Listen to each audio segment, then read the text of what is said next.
मेगन बेरखांखानाय रुंबां खावलाय जारौ नुना नोंनि लाइमोन बैसो लाजियो गावदां अखाफोर मेगन बेरखांखानाय रुंबां खावलाय जारौ नुना नोंनि लाइमोन बैसो लाजियो गावदां अखाफोर आंनि गोसो बिरबाय बायो रंगिना फासा उरायबायो आय' गोरबो बागदावखाङो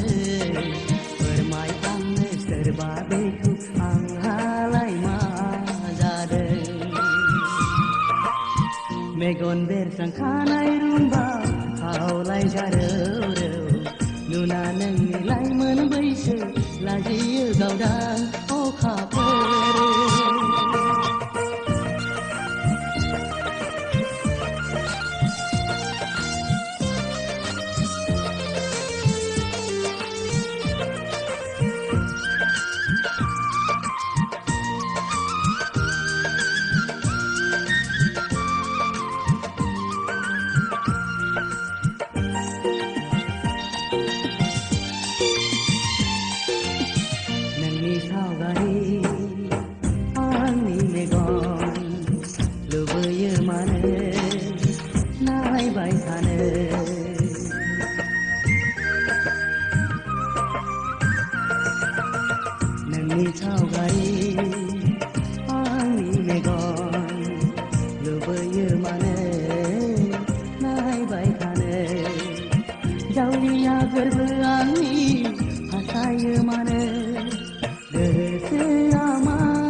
Songgina songgina pasanangi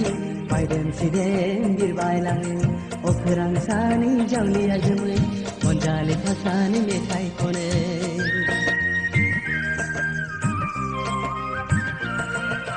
Ronggina songgina pasanangi Baiden sidem birbailangi Okerang sani jauhni ajamui Monjali pasani metai kone Keseamane rongjakange Ronggina fasa uraibaye Keseamane rongjakange Permai angne serba beku anghalai ma jadeng Megon bersangkanai rumbang kaulai jareu Nuna nangni laiman बैसो लाजियो गावदां अखाफोर मेगन बेरखांखानाय रुंबां खावलाय जारौ नुना नोंनि लाइमोन बैसो लाजियो गावदां अखाफोर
नोंथांमोना दासिमबो NFT स्टुडिय'खौ साबस्क्राइब खालामाखैबा खालामलायदो आरो बे भिडिअखौ नायनानै माबायदि मोनखो कमेन्ट होलायदो। गोजोन्थों।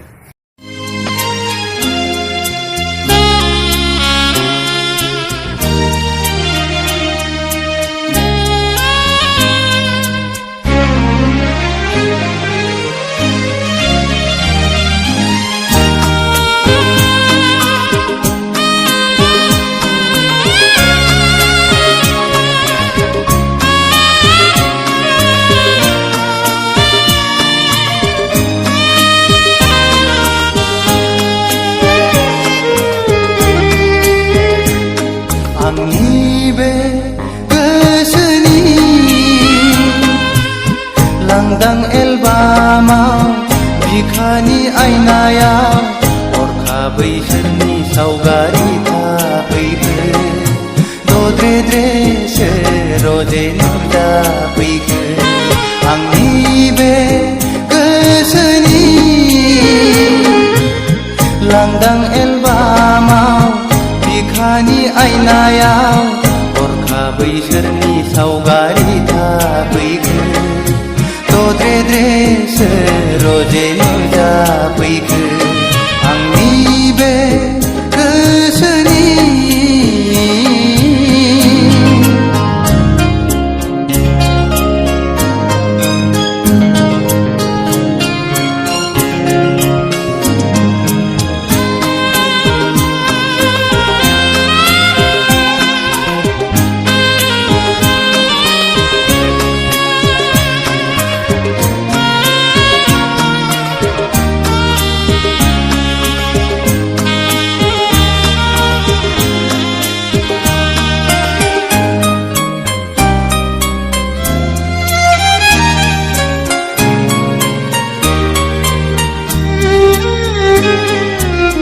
लाजिहां माहां माबा बुंसि बुंसि मिनिहां माहां नायहरसि नायहरसि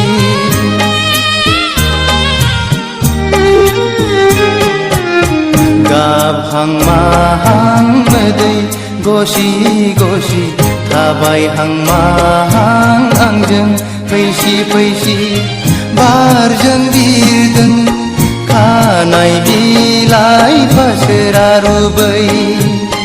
फोलाव हरदों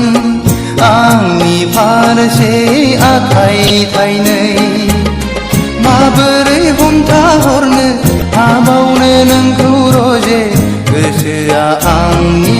जावलिया जासै रजे गोसोआ आंनि पागला जासै आंनि बे गोसोनि लांदां लांदां एलबामाव बिखानि आयनायाव हरखाबै सोरनि सावगारि थाफैखो दद्रे सोर रजे नुजाफैखो आंनि बे गोसोनि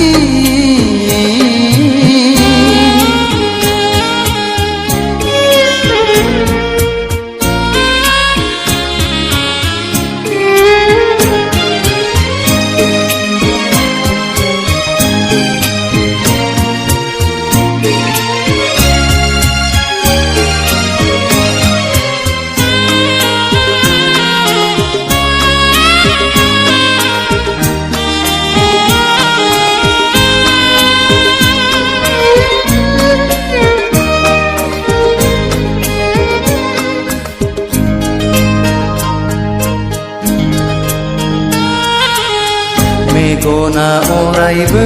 नोंखौल' नुसै रजे मेसेबना थाबोलाबो नोंखौल' नुसै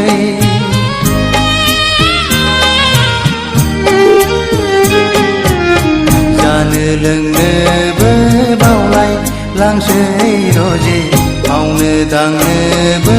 बालाय लांसै गोसोआ आंनि नोंखौल' हास्थायबायसै सिमाङाव सानैजों गेलेबायसै मोगथाङाव सानैजों आन्दायबायसै रजे गोसोआ आंनि जावलिया जासै रजे गोसोआ आंनि फागोना जासै आंनि बे गोसोनि लांदां एलबामाव बिखानि आयनायाव हरखाबै सोरनि सावगारि थाफैखो दद्रे सोर रजे नुजाफैखो आंनि बे गोसोनि लांदां एलबामाव बिखानि आयनायाव हरखाबै सोरनि सावगारि थाफैखो दद्रे सोर रजे नुजाफैखो आंनि बे गोसोनि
नों अरायनि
दैमा दैसा सान अखाफोरनि